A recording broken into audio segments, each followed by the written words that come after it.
పార్వతీపురం మన్యం జిల్లాలో పులిదుంపలు కాల్చుకొని తిని ఉపాధి హామీ ఫీల్డ్ అసిస్టెంట్ ఇద్దరు కూలీలు అస్వస్థతకు గురయ్యారు.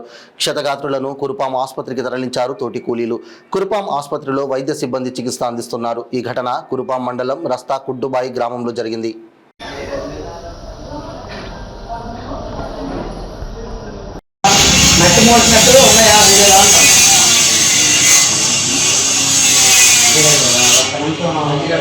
నమస్కారం అండి.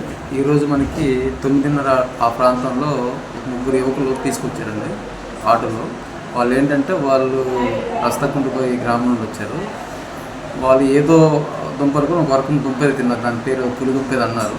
సో తిన్న తర్వాత ఒక గంట తర్వాత వాళ్ళందరికీ కళ్ళు తిరగడము, వాంతులా వచ్చి రావడము, దాని తర్వాత నీరసం కనిపించడం అయ్యేసరికి వెంటనే ఆటో దగ్గర తీసుకొచ్చిన వెంటనే మనం రెస్పాండ్ అయ్యి ఫస్ట్ ఆఫ్ ఆల్ అతను గ్యాస్ట్రిక్ వాష్ అంటాం మొత్తం పట్టంతా క్లీన్ చేసిన తర్వాత ఫ్లూయిడ్స్ పెట్టించి బేసిక్ ఫస్ట్ ఎయిడ్ మెయింటెనెన్స్ చేయించామండి.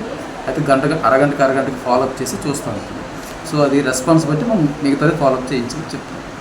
ప్రస్తుతానికి ఫాలోఅప్ చేస్తున్నామంటే ఇచ్చిన ట్రీట్మెంట్కి ఎలా రెస్పాండ్ అవుతున్నామో తెలియాలన్నమాట. అంటే అది ఏ రకం దుంపో ఎలా రెస్పాండ్ అవుతుందో తెలియదు కాబట్టి మనం బేసిక్ ఫస్ట్ ఎయిడ్ ఇచ్చాము. సో ఇచ్చిన తర్వాత ఎలా రెస్పాండ్ అవుతుందో చూసి దాన్ని బట్టి చెప్పగలం. వచ్చి ఇప్పుడు ఒక అరగంట ఏముంటుంది మందులకు వచ్చి. సో ఇప్పటి నుంచి ఇంకొక అరగంటకి మళ్ళీ ఫాలోఅప్ చేస్తాం.